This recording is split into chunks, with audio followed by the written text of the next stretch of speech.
الحمد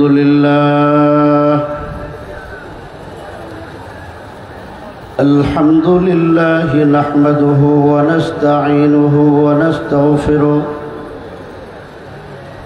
ونؤمن به ونتوكل عليه ونعوذ بالله من شرور أنفسنا ومن سيئات أعمالنا من يهده الله فلا مضل له ومن يضلله فلا هادي له ونشهد أن لا إله إلا الله وحده لا شريك له ونشهد أن سيدنا وسندنا وحبيبنا ومولانا محمد المبعوث إلى الأسود والأحمر لتتميم مكارم الأخلاق صلى الله تعالى عليه وعلى آله وأصحابه وبارك وسلم تسليما كثيرا أما بعد فأعوذ بالله من الشيطان الرجيم ببركة بسم الله الرحمن الرحيم ما كان محمد أبا أحد من رجالكم ولكن رسول الله وخاتم النبيين وقال تعالى في كلام آخر محمد رسول الله والذين معه أشداء على الكفار رحماء بينهم صدق الله مولانا العظيم সবাই দুরূদ শরীফ পড়ি আল্লাহুম্মা সাল্লি আলা মুহাম্মদ ওয়া আলা আলি মুহাম্মদ কামা সাল্লাইতা আলা ইব্রাহিম ওয়া আলা আলি ইব্রাহিম ইন্নাকা হামিদুম মাজিদ اللهم بارك على محمد وعلى آل محمد كما باركت على إبراهيم وعلى آل إبراهيم إنك حميد مجيد الله رب العالمين দরবারে শুকরিয়া আদায় করি বাংলাদেশের ঐতিহাসিক সংগঠনের নাম হলো হেফাজতে ইসলাম। হেফাজতে ইসলাম বাংলাদেশের রাঙ্গুনিয়া উপজেলার উদ্যোগে আজকের এই ঐতিহাসিক শান রিসালাত সম্মেলনের শেষ অধিবেশনের সম্মানিত সভাপতি মঞ্চ উপবিষ্ট মুআজ্জাজ মুকাররম উলামায়ে কেরাম, সমবেত দিনদার মুমিন মুসলমান মুরব্বিয়ানে এজাম, যুবক ভাইয়েরা, তালেবানে উলুমে নবুয়ত এবং পর্দার অন্তরালে আমার সম্মানিত মা ও বোনেরা, আল্লাহ রাব্বুল আলামিন আমাদেরকে স্বাভাবিক সুস্থ ভালো রেখে এই রকম একটি মুবারক মজলিসে এসে বসার তৌফিক দিয়েছেন। এই জন্য সবাই কালিমাতুশ শুকর আদায় করি, বলি আলহামদুলিল্লাহ। আজকের এই শান রিসালাত সম্মেলন অত্যন্ত গুরুত্বপূর্ণ। কেন? হেফাজতে ইসলাম এবং শান রিসালাত সম্মেলন দুইটা একটা আরেকটার পরিপূরক। আপনারা সকলেই জানেন 2010 সালে হেফাজতে ইসলামের জন্ম হয়েছে। আর হেফাজতে ইসলামের যিনি প্রতিষ্ঠাতা সভাপতি ছিলেন, আমির ছিলেন, ওনার বাড়ি কোথায়? আপনাদের এলাকায় নয়, আল্লামা আহমদ শফি রহমতুল্লাহর বাড়ি কোথায়? তো এটা বড় করে বললে কি আগের ওই জালেমরা খুশি হবে না বেজার হবে? কথা কয় না। এই বই এখনো আছে? কথা বলেন না কেন আছে? আমি ধন্যবাদ জানাই রাঙ্গুনিয়ার উলামা ইকরামদেরকে, যারা 16 বছরের বেশ কিছু সময় এই রাঙ্গুনিয়ায় শানের রিসালাত সম্মেলন করতে দেয় নাই। তারা এখন আসে না পলাইছে? আরো জোরে কোন আসে না পালাইছে? এই পালাতক সন্ত্রাসী খুনি ইসলাম বিদ্বেষীরা আবার রাঙ্গুনিয়ায় এসে মাস্তানি করুক আপনারা চান? আল্লামা আহমদ শফি রহমতুল্লাহি আলাইহি হেফাজত গঠন করেছেন সকল বাতিলের মোকাবেলা করার জন্য। আহমদ শফি রহমতুল্লাহি আলাইহি হেফাজত গঠন করেছেন নাস্তিকদের মৃত্যুদণ্ডের আইন পাশ করে আল্লাহর এই জমিনে যারা নবীকে গালি দিয়েছে, যারা কোরআনের বিরুদ্ধে কটূক্তি করেছে, যারা আল্লাহর বিরুদ্ধে কটূক্তি করেছে, যারা উম্মাহাতুল মুমিনিনদের শানে বেয়াদবি করেছে, তাদেরকে ফাঁসিতে ঝুলাইবার জন্য আল্লামা আহমদ শফি হেফাজত গঠন করেছেন। এই হেফাজত ইসলাম, আপনাদেরকে আমি জিজ্ঞেস করি, নবীর মোহাব্বত আপনাদের অন্তরে আছে না নাই? নবীর ইজ্জত রক্ষা করার জন্য প্রয়োজনে জান দিতে হবে, রাজি আছেন? প্রয়োজনে জীবন দিতে হবে, রাজি আছেন? বাংলাদেশে যারা হেফাজতকে নিচ্ছিন্ন করে দেওয়ার ষড়যন্ত্র আর চক্রান্ত করেছে, যারা হেফাজতের বিরুদ্ধে নানা ষড়যন্ত্র আর চক্রান্ত করেছে, তার মধ্যে সবচেয়ে বড় বেয়াদবের নাম হলো এই রাঙ্গুনিয়ার একজন। বেয়াদবকে বেয়াদব বলতে অসুবিধা আছে? আরে জোরে করে অসুবিধা আছে? এই বেয়াদবের কারণে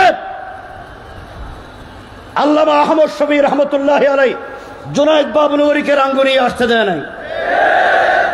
পরিষ্কার ভাষায় বলতে চাই, 16 বছর অত্যাচার জুলুম করেছো, বাবনগরের মতো দুনিয়া বিখ্যাত মুহাদ্দিসকে রাঙ্গুনিয়াতে পা রাখতে দেয় নাই। আল্লাহর কসম, আল্লাহ এমন শাস্তি দিয়েছেন, তোমাদের অস্তিত্ব আজকে রাঙ্গুনিয়ায় নাই।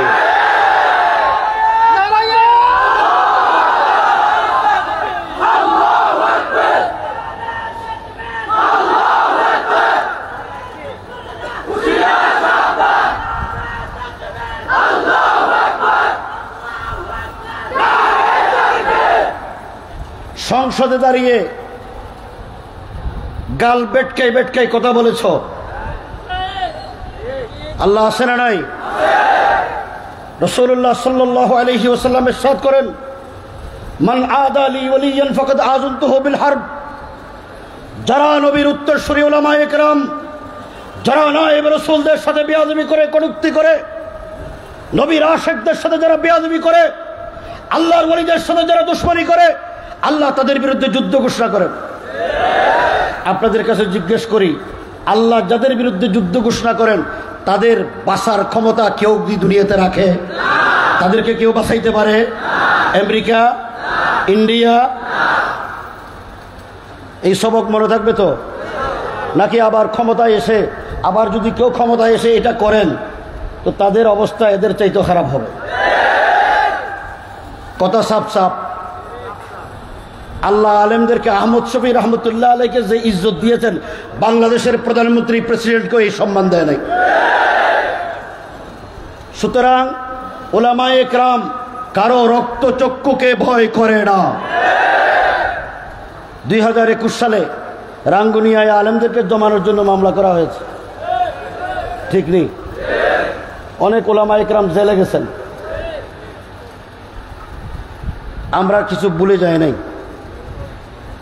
প্রশাসনকে বলবো, আমাদের রক্তের সিঁড়ি বেয়ে 2013 সালের শাপলা চত্বরের লক্ষ লক্ষ আলেম উলামা, তৌহিদি জনতা, নবী প্রেমিক, আশিক রাসূল, আলেম, হাফেজ, মুহাদ্দিস, মুফাসসিরদের রক্তের সিঁড়ি বেয়ে জুলাই বিপ্লব হয়েছে।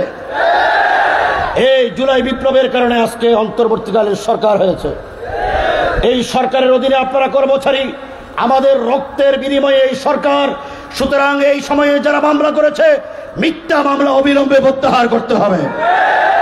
রাঙ্গুনিয়ায় যে সমস্ত উলামায়ে কেরামের বিরুদ্ধে মামলা আছে, ফ্যাসিস্ট আমলে মামলা হয়েছে, এই মামলাগুলো আগামী এক সপ্তাহের ভিতরে প্রত্যাহার না করলে তা যাদের বিরুদ্ধে যেরকম অ্যাকশন নিতে হয় তা হেফাজত নেবে ইনশাআল্লাহ।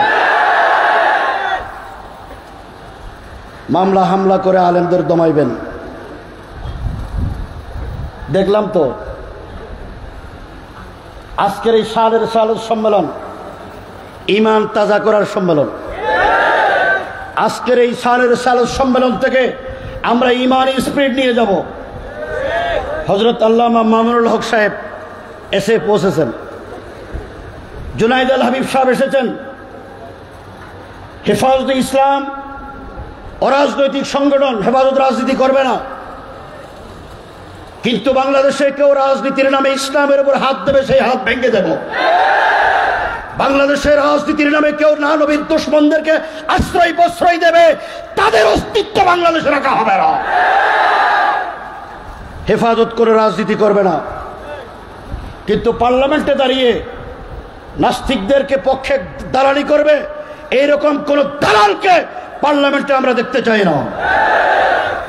এই জন্য আল্লামা আহমদ শফী হেফাজত গঠন করেছেন। 2013 সালে আল্লামা আহমদ শফী রহমতুল্লাহি আলাইহি কোন কারণে শাপলা চত্বরে গিয়েছিলেন? হ্যাঁ, আশিকে রাসূল সকলের কাছে আমাদের পেগাম, শুধু আশিকে রাসূল দাবি করলে হবে না, সুন্নি দাবি করলে হবে না, রক্ত দেওয়ার সুন্নি হওয়া লাগবে। নবীর দুশমন নবীর শানে বেয়াদবি করবে আর সুন্নির নাম দিয়ে, আশিকে রাসূলের নাম দিয়ে জিলাপি খাবেন, সেই সুন্নি দেখতে চায় না।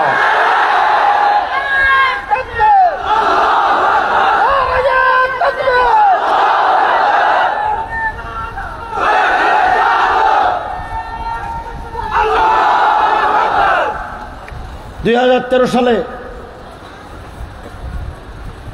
পার্শ্ববর্তী রাষ্ট্রের ইন্ধনে, হিন্দুত্ববাদীদের ইন্ধনে এই দেশে কিছু নাস্তিক ব্লগাররা গণজাগরণ মঞ্চ তৈরি করেছে, মনে আসেনি? তোমরা গণজাগরণ মঞ্চ তৈরি করেছো, আমাদের কোনো আপত্তি নাই, কিন্তু গণজাগরণ মঞ্চে দাঁড়িয়ে তারা বলে কি, আল্লাহ বলতে দুনিয়াতে কিছু নাই। আল্লাহ আছে না নাই? আল্লাহ যে আছে তার কোনো প্রমাণের বেশি দরকার আছে? আল্লাহ নিজেই পবিত্র কোরআনে বলেন, ওয়াফি আনফুসিকুম আফালা তুবসিরুন, হে দুনিয়ার মানুষ, তুমি, আমি যে আল্লাহ একজন আছি, আমি যে তোমার স্রষ্টা, আসমান জমিনের স্রষ্টা, দুনিয়ার সমস্ত নাজ নিয়ামত আমি সৃষ্টি করেছি, তা প্রমাণ করার জন্য কোথাও তোমার দেখার দরকার নাই। তোমার 3.5 হাত, প্রত্যেকের হাতে আমরা 3.5 হাত, প্রত্যেকের হাতে নাকি বেশ কম আছে? এই 3.5 হাত শরীরের দিকে লক্ষ্য করো। আল্লাহ বলেন ওফি আনফুসিকুম, তুমি তোমার 3.5 হাত এই শরীরের দিকে তাকাও, আফালা তুবসিরুন, এদিকে তাকাইলে তুমি আমাকে দেখতে পাও না? বলেন তো, আমরা যে কথা বলি এটা কে দিয়েছেন? এই দুটা চোখে যে দেখি এটা কে দিয়েছেন? এই যে কান আছে শুনি কে দিয়েছেন? আমরা যে সুস্থ ভালো থেকে মস্তিষ্ক ভালো রেখে আল্লাহ আমাদেরকে এখানে বসার সুযোগ দিয়েছেন কে? আপনাদেরকে জিজ্ঞেস করি, আপনার আমার মতো তরুণদেরকে বলি, যুবকদেরকে বলি, তোমার মতো আমার মতো আমাদের গ্রামে আমাদের এলাকায় অনেক লোক আছে যে শরীরটা সুন্দর, চেহারা নাদুস নুদুস, খুব সুন্দর চেহারা, লম্বা টল ফিগার, কিন্তু তার জবান নাই। আছে না নাই? এই জবান যারা নাই, কথা বলতে পারে না, তাদেরকে কি বলে? বোবা। তাদেরকে কি বলে? বোবা।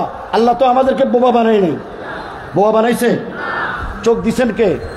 তো যার কাছে চোখ নাই তারে কি বলে? আল্লাহ কি আমাদেরকে অন্ধ বানাইছে? যার কাছে কান নাই তারে কি বলে? ভয়রা, বধির। আল্লাহ কি আমাদেরকে বহরা বানাইছে? ব্রেইন ঠিক আছে না নাই? আল্লাহ তো পাগল বানাই নাই। তো আল্লাহ আছে যে, এটা প্রমাণ করার জন্য আর কিছু লাগবে? আমাদের দেশের নাস্তিকরা বলে আল্লাহ বলতে কিছু নাই, তাহলে সে আল্লাহর এই জমিনে তার বসবাস করার অধিকার নাই। ঠিক না বেঠিক? যে আল্লাহরে মানবে না, সে আল্লাহর জমিনে, আল্লাহর সৃষ্টি জমিনে বসবাস করবে, আল্লাহর দেয়া অক্সিজেন গ্রহণ করবে, আল্লাহর দেয়া সূর্যের আলোতে গ্রহণ করবে, আল্লাহর দেয়া চন্দ্রের আলো ব্যবহার করবে, আল্লাহর দেয়া শরীর নিয়ে আল্লাহর নাজুল নিয়ামত ভোগ করবে, সেটা কোনোদিন হতে। সে বলে কোরআন, এই নাস্তিকরা বলে কোরআন 1400 বছর আগের কিতাব, এখন হলো আধুনিক যুগ, ডিজিটাল যুগ, এই যুগে কোরআন অসল। বলেন তো কোরআন সচল না অসল? কোরআন পরিবর্তন করার কোনো ক্ষমতা দুনিয়াতে কারো আছে? এই নাস্তিকরা কোরআন পরিবর্তনের কথা বলে। এরপরে দেখেন কত বড় শয়তান। মুহাম্মদুর রাসূলুল্লাহ সাল্লাল্লাহু আলাইহি ওয়াসাল্লাম সমস্ত নবীদের নবী, সমস্ত সৈয়দুল আম্বিয়া, ইমামুল আম্বিয়া, খাতামুল আম্বিয়া। রসুল যখন মেরাজে গেলেন, সমস্ত নবীরা পিছনে, রসুল ইমামতি করেছেন, ঠিক কিনা? বিশ্বাস আছে না নাই? তো রসুল ইমামুল আম্বিয়া, রসুল দুনিয়াতে সবার শেষে এসেছেন, কিন্তু আল্লাহ রসুলকে দুনিয়াতে প্রেরণ করেছেন আউয়ালু মা খালাকাল্লাহু নূরি ওয়া আদামু বাইনাল মাই ওয়াত তিন। আদম দুনিয়াতে আসার আগেই রসুলকে আল্লাহ সৃষ্টি করেছেন। সেই রসুলের সামনে বেয়াদবি করে তারা বলে কি, রসুলের এক নাম হলো আহমদ, আরেক নাম হলো মুহাম্মদ। রসুল্লাহ যখন দ্বীনের দাওয়াত দিতেন, রসুলের আপন চাচা আবু লাহাব, রসুলের আপন চাচা আবু লাহাব, আবু লাহাব একদিকে রসুলের চাচা, আরেকদিকে রসুলের বিয়াই। ইসলাম আগমনের আগে আবু লাহাবের 2 পুত্রকে রসুলের 2 মেয়ে সাথে দিয়েছিলেন। এই কারণে রসুলের বিয়াই, আবার আপন চাচা হওয়ার কারণে রসুলের চাচা। সম্পর্ক সিঙ্গেল না ডবল? আবু লাহাব রসুলের চাচা, রসুলের বিয়াই, 2টা সম্পর্ক হওয়ার কারণেও আবু লাহাব দুনিয়াতে সবচেয়ে বেশি রসুলের বিরোধিতা করেছে। আবু লাহাব, ঠিক না বেঠিক? রসুল যখন দ্বীনের দাওয়াত দিতেন, বলতেন ইয়া আইয়ুহান নাস কুলু লা ইলাহা ইল্লাল্লাহ তুফলিহুন, তখন আবু লাহাব রসুলকে ডিল মারত, বালি নিক্ষেপ করত, রসুলের গর্দান মুবারকে গামছা পেঁচিয়ে রসুলকে মেরে ফেলার ষড়যন্ত্র করত। রসুল খানায়ে কাবায় নামাজ পড়তেছিলেন, এই সময় ওটের নারী বুড়ি এনে রসুলের গর্দান মুবারকে চাপিয়ে দিয়েছেন। এটা রসুলের বিরোধিতা নয়? বিরোধিতা কিনা? আবু লাহাবের স্ত্রী উম্মে জামিল, রসুলের চাচি, রসুলের বিয়াইন। আবু জাহাবের স্ত্রী উম্মে জামিল মানুষের ঘরে ঘরে গিয়ে বলতো, তোমরা আমার বাতিজা মুহাম্মদ, আমার বিয়াই মুহাম্মদ, তাকে, তার কথা মানিও না, সে পাগল। নাউজুবিল্লাহ কল। রসুলের নাম হলো মুহাম্মদ, মুহাম্মদ নামের অর্থ হলো সবচেয়ে বেশি প্রশংসিত। দুনিয়াতে যেই নামটা সবচেয়ে বেশি প্রশংসিত, সেই নাম কি? জোরে করে কন কি? মুহাম্মদ। আর রসুলের চাচি উম্মে জামিল মানুষকে বলতো, তিনি মুহাম্মদ নন, তিনি মুজাম্মাম, নিন্দিত। নাউজুবিল্লাহ কন। আর এই আবু লাহাবের স্ত্রী যেই কাজটা করত, 1400 বছর পরে এসে বাংলাদেশের ঢাকা বিশ্ববিদ্যালয়, চট্টগ্রাম বিশ্ববিদ্যালয়, রাজশাহী বিশ্ববিদ্যালয়, বুয়েটের ছাত্ররা, শিক্ষকরা, যারা এদেশের নবী প্রেমিক আশিক রাসূলদের ট্যাক্সের পয়সায় বেতন খায়, তারা আমাদের ট্যাক্সের পয়সায় বিশ্ববিদ্যালয়ে লেখাপড়া করে, তারাই এদেশের নবী প্রেমিক আশিক রাসূলদের দিলে আঘাত দিয়ে তারা বলে মুহাম্মদ। নাউজুবিল্লাহ, নাউজুবিল্লাহ কোন? মুহাম্মদ চরিত্রহীন। নাউজুবিল্লাহ কোন? অথচ আল্লাহ সার্টিফিকেট দিয়েছেন ইন্নাকা আলা খুলুকিন আযীম, সর্বোত্তম চরিত্রের অধিকারী কে? আরো জোরে করে কোন কে? তারা কি বলে? তাদের এই কিছু ব্লগার নামক নাস্তিক, নাম শুনছেন তো? এই ব্লগাররা তাদের ব্লগে একটা দাড়িওয়ালা, টুপিওয়ালা, জুব্বাওয়ালা মানুষের ছবি দিলেন, ছবির উপরে লিখে দিলেন ওনার নাম মোহাম্মদ। আরেকটা এই ছবির পাশে একটা বিবস্ত্র ল্যাংটা তরুণী মেয়ের ছবি দিলেন, এই ছবির উপরে লিখে দিলেন ওনার নাম আয়েশা। নাউজুবিল্লাহ। রসুল বলেন লা ইউমিনু আহাদুকুম হাত্তা আকুনা আহাব্বা ইলাইহি মিন ওয়ালিদিহি ওয়া ওয়ালাদিহি ওয়ান নাসি আজমাইন। হে দুনিয়ার মানুষ, আমি মুহাম্মদ, তোমাদের মা বাবা, তোমাদের স্ত্রী পুত্র সন্তান, তোমাদের ব্যবসা বাণিজ্য, আত্মীয় স্বজন, দুনিয়ার সবকিছু চাইতে আমি মুহাম্মদ যদি তোমার কাছে বেশি প্রিয় না হই, তাহলে তুমি খাঁটি ইমানদার হতে পারবে না। তো নবীর ইজ্জত, নবীর মোহাব্বত আমাদের অন্তরে আছে না নাই? তো যদি অন্তরে থাকে, বাংলাদেশের তৌহিদি জনতার পক্ষ থেকে, নবীর আশিকদের পক্ষ থেকে সেই দিন যারা নবীর শানে বেয়াদবি করেছিল, নবীর সাথে যারা কটূক্তি করেছিল, উম্মাহাতুল মুমিনিনদের শানে যারা বেয়াদবি করেছিল, তাদের বিরুদ্ধে কারা মাঠে নেমেছে? কারা মাঠে নেমেছে?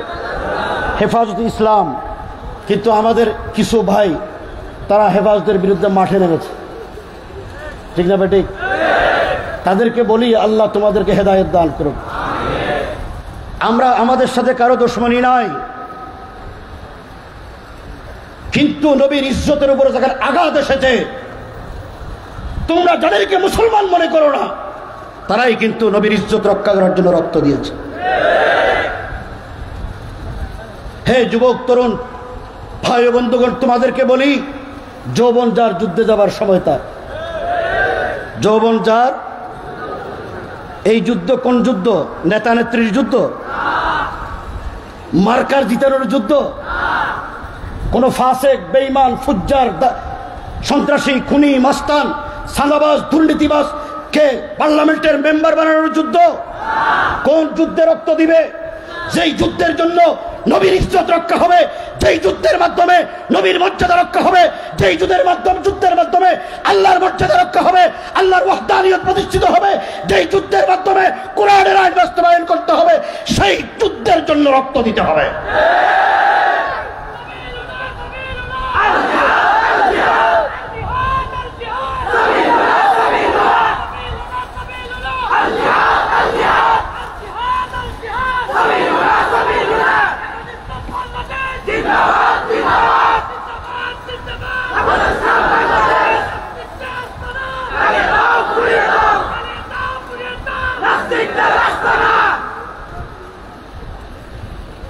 আর তখন যারা ক্ষমতায় ছিল ফ্যাসিস্টরা, তিনি নাকি নামাজ পড়তেন, রোজা রাখতেন, তাহাজ্জুদ পড়তেন। জুনায়েদ আল হাবিব সাহেব একটু পরে আসবেন। উনি যখন জেল থেকে বের হইলেন, বের হওয়ার একদিন পরে ওনাকে পুলিশ দিয়ে ধরে নিয়ে গেছে কোন এক জায়গায়, স্বরাষ্ট্রমন্ত্রীর বাসায় নিয়ে গিয়ে জুনায়েদ আল হাবিব সাহেবরা বলে, আপনারা কেন আমাদের মাননীয় লেডি ফেরাউনের বিরুদ্ধে কথা কন? কি নাম? আরো জোরে কন, কি নাম?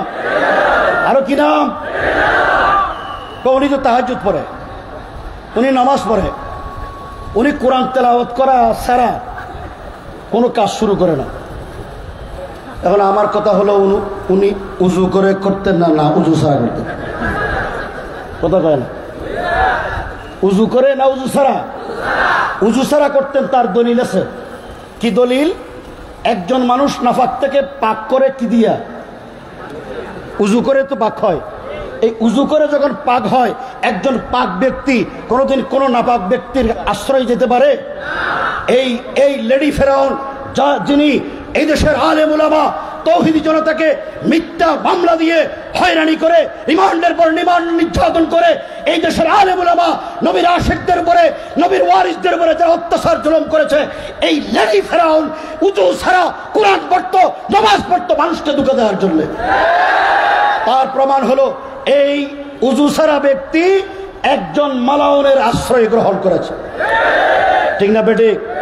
একজন ইমানদার পবিত্র ব্যক্তি একজন ইমানদারের কাছে যায়, তিনি যেহেতু অপবিত্র অবস্থায় সব সময় মানুষকে ধোঁকার প্রতারণা করার জন্য সেই কাজগুলো করতেন, সেই জন্য একজন মালাউন মুশরিকের কোলে গিয়ে আশ্রয় নিয়েছে, ঠিক না বেটি?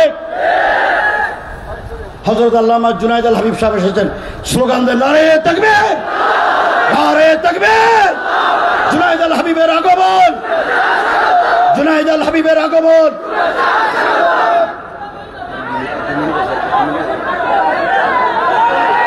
শোনেন শোনেন,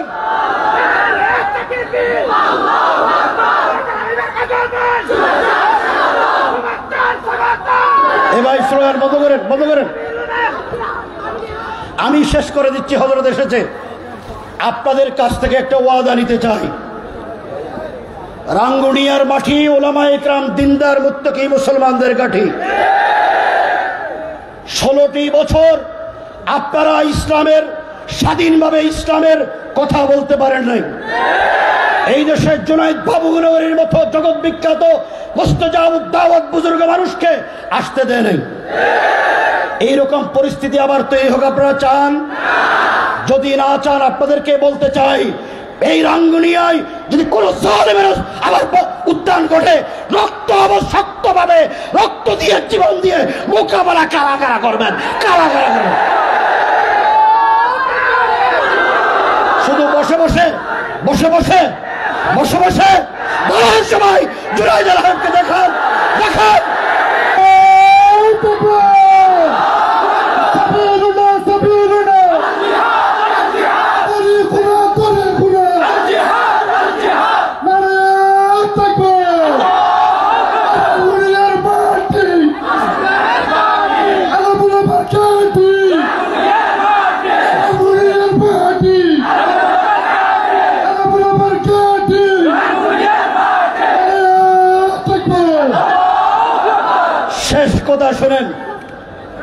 শেষ কথা শোনেন। আল্লামা ইকবাল রহমতুল্লাহ আলাই মুসলমানদেরকে খেতাব করে বলেছেন, तौहीद की अमानत सीनों में है हमारे, तौहीद की अमानत सीनों में है हमारे, आसान नहीं मिटाना नामो निशा हमारा, बातिल से दबने वाले ऐ आसमां नहीं हम, सौ बार कर चुका है तू इम्तिहा हमारा, तेगों की साये में हम पल कर जवा हुए हैं, खंजर हिलाल का है कौमी निशा हमारा, डरते नहीं दुनिया में मुसलमानों किसी से, मिल जाती है जब दौलत ईमान नबी से। বই আছে পরিষ্কার কথা বলে যায়। আল্লামা আহমদ শফি রহমতুল্লাহ আলাই, জুনায়েদ বাবুনগরী রহমতুল্লাহ আলাই সহ এই রাঙ্গুনিয়ার আলেম ওলামার সাথে যারা বেয়াদবি করেছে, যারা মিথ্যা মামলা দিয়ে হয়রানি করেছে, যারা আলেমদের শানে গুস্তাহি করেছে, তাদের অস্তিত্ব আগামী নির্বাচনে রাঙ্গুনিয়ার মাটিতে পতন করাই দিতে হবে, মাটিতে মিশাই দিতে হবে।